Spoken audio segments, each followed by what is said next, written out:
Hello everyone, welcome to my YouTube channel physics queen learn physics in the easiest way. हम दिसंबर 2015 के nuclear and particle physics के questions जो हैं वो इस वीडियो में सॉल्व करने वाले हैं। Consider the following processes involving free particles and ये रिएक्शन है यहाँ पर। Which of the following statement is true? Process 1 obeys all conservation laws. Process 2 conserves baryow number but violates energy momentum conservation. Process 3 is not allowed by strong interaction but is allowed by weak interactions. And process 4 conserves baryow number but violates lepton number conservation. तो हम सारी equations के लिए check कर लेते हैं यहाँ पे। तो पहली जो रिएक्शन है उसमें n बार आपका p बार प्लस पॉजिट्रॉन। तो यहाँ पर यदि हम लैप्टॉन नंबर कंजर्वेशन देखें तो इसके लिए लैप्टॉन नंबर 0, इसके लिए 0 एंटी पार्टिकल है, यहाँ भी एंटी पार्टिकल है। तो यहाँ डेल्टा एल कंजर्व नहीं है, लैप्टॉन नंबर कंजर्व नहीं है पहली इक्वेशन में। दूसरी रिएक्शन की हम बात करें then it is P bar plus N and pi minus में। तो यहाँ पर यदि हम देखें तो बैरियो नंबर आपका जो रहेगा यहाँ पे हो जाएगा -1 क्योंकि एंटी बैरियोन है 1 एंड दिस इज़ 0। तो बैरियो नंबर यहाँ पर कंजर्व्ड है। थर्ड रिएक्शन की हम बात करें P plus N pi plus plus pi naught plus pi naught. तो यहाँ पे यदि हम बैरियो नंबर देखें एंड 1 1 रहेगा, यहाँ पे 0 0 0। तो यहाँ पे बैरियो नंबर कंजर्व नहीं है क्योंकि बैरियंस जो है वो मेसोन्स में कन्वर्ट हो गए यहाँ पर पायोन्स में। And P plus N plus positron. तो यहाँ पर देखिए बैरो नंबर की हम बात करें तो 1 0 1 0 बैरो नंबर तो कंजर्व्ड है। एंड लैप्टॉन नंबर की बात करें तो वो भी यहाँ पर कंजर्व्ड है।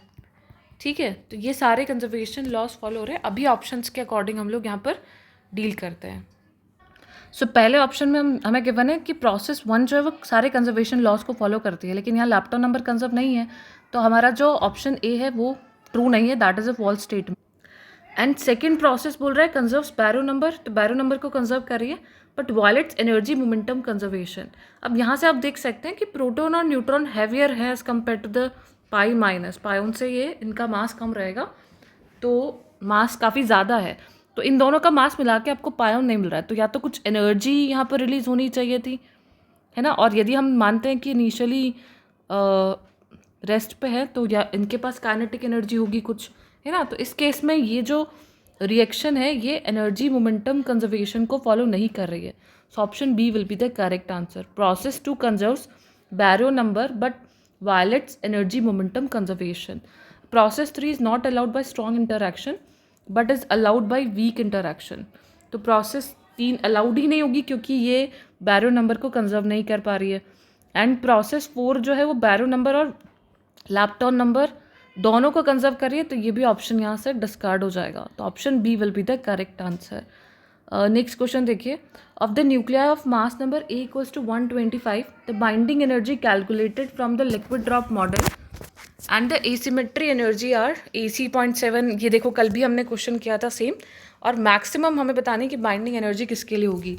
तो मोस्ट स्टेबल जो न्यूक्लियस होता है उसके लिए del B by del Z आप 0 करते हैं, तो जो बाइंडिंग एनर्जी गिवन है इसका डायरेक्ट हम लोग फार्मूला निकालते हैं that for the most stable isobar Z is going to be A/2 plus 0.015 A⁻² 2/3।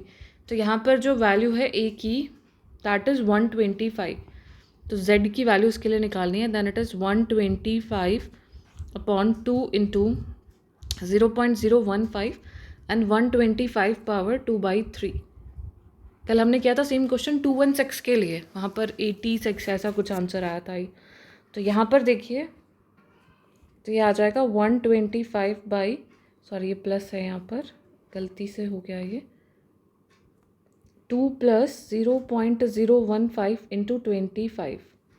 So the final answer will be here approx 52। तो Z की वैल्यू आपको यहाँ पे मिलने वाली है 52। So option C will be the correct answer. 52D 125 जो है आपका न्यूक्लियस होगा जिसके लिए आपको मोस्ट स्टेबल न्यूक्लियस मिलने वाला है ना। तो हम यही चाहते हैं कि सबसे ज़्यादा जो लिक्विड ड्रॉप मॉडल के करस्पॉन्डिंग बाइंडिंग एनर्जी जो है किसके लिए मैक्सिमम होगी। सो 125T 52 के लिए। ओके, नेक्स्ट क्वेश्चन देखिए। यहाँ पर है नहीं, मैं वो क्वेश्चन लिख देती हूँ, 1 सेकेंड।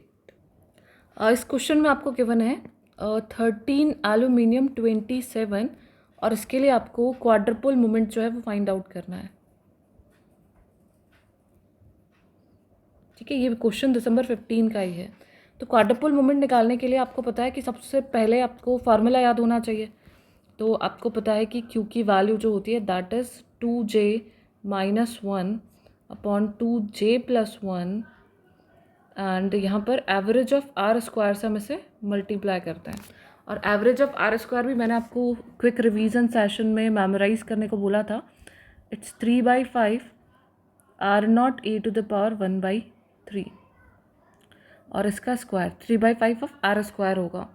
तो ये कितना आ जाएगा यहाँ से 3/5 इंटू r0 होता है 1.2 फर्मी, तो उसका स्क्वायर इंटू a⁴ 2/3। ए यहाँ पे 27 है, इसकी पावर आ गया यहाँ पर 2/3। तो ये आर स्क्वायर की वैल्यू हमें यहाँ पुट करनी होगी और जे हमें पहले फाइंड आउट करना होगा। तो एल्यूमिनियम के लिए हम लोग शेल मॉडल से यदि लिखना चाहें तो ये हो जाएगा 1s½ इसमें 2 न्यूक्लियॉन्स फिल किए गए। यहाँ पे प्रोटॉन है 13 और न्यूट्रॉन है 14। तो इवन के लिए आपको नहीं देखना है, सिर्फ ऑड प्रोटॉन्स के लिए देखना है। और ये जो फार्मूला है क्वाड्रपल मूवमेंट का, ये प्रोटॉन के लिए होता है। सो 1s½ और यहाँ पे 2 हो गए,